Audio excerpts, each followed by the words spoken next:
Hi അസ്സലാമു അലൈക്കും. പ്രിയമുള്ള കൂട്ടുകാർക്ക് എല്ലാവർക്കും തസ്ലീസ് ഡ്രീം എന്ന എൻ്റെ ചാനലിലേക്കും ഇന്നത്തെ നൈറ്റ് വ്ളോഗിലേക്കും സ്വാഗതം. ഇന്നത്തെ നൈറ്റ് വ്ളോഗ് എന്ന് വെച്ചാൽ നിങ്ങൾക്ക് എല്ലാവർക്കും മനസ്സിലാവുന്നുണ്ടാവും ഇത് ഏതാ എയർപോർട്ട് എന്നൊക്കെ. നമ്മുടെ സ്വന്തം നാടായ കണ്ണൂർ ഇൻ്റർനാഷണൽ എയർപോർട്ടാണ്. അപ്പോൾ ഉമ്മയും മൂത്തമ്മയും ഉംറയ്ക്ക് പോകുന്നുണ്ടായിരുന്നു. അപ്പോൾ അവരെ യാത്രയൊക്കെ നമ്മളൊക്കെ പോയി.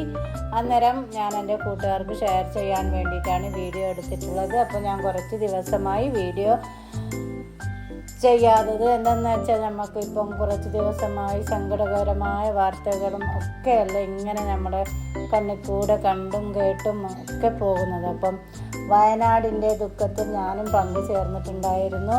ഉറ്റവരെയും ഉടയവരെയും ഒക്കെ നഷ്ടപ്പെട്ട ആളുകൾ, പിഞ്ചു കുഞ്ഞുങ്ങൾ പോലും എന്തിനു പറയുന്നു, ആ നാട് മൊത്തം നശിച്ചല്ലോ. അപ്പം ഇനിയൊരു ദുരന്തം ഇല്ലാതിരിക്കാൻ നമുക്കെല്ലാവർക്കും വേണ്ടി പടച്ചവനോട് മനമുരുകി പ്രാർത്ഥിക്കാം. അപ്പോൾ ഇന്നത്തെ വ്ളോഗ് ഇത്രയേ ഉള്ളൂ. കൂട്ടുകാർക്ക് എല്ലാവർക്കും ഇഷ്ടപ്പെടുവാണെങ്കിൽ തീർച്ചയായും ലൈക്ക് ചെയ്യുക. ഞാൻ നമ്മുടെ കണ്ണൂർ ഇൻ്റർനാഷണൽ എയർപോർട്ട് ഒരുപാട് എൻ്റെ ചാനലിൽ ഇട്ടിട്ടുണ്ടായിരുന്നു. അത് നൈറ്റ് വ്യൂ ഇതുവരെ ഇട്ടിട്ടില്ല. അപ്പം ബ്രോനെ കൂട്ടാൻ പോകുന്നതും പിന്നെ കൊണ്ടുവിടാൻ പോകുന്നതും ഒക്കെ ഞാൻ ഇട്ടിട്ടുണ്ടായിരുന്നു. നൈറ്റ് വ്യൂ ഇത് ആദ്യമായിട്ടാണ് കേട്ടോ ഇട്ടിരിക്കുന്നത്.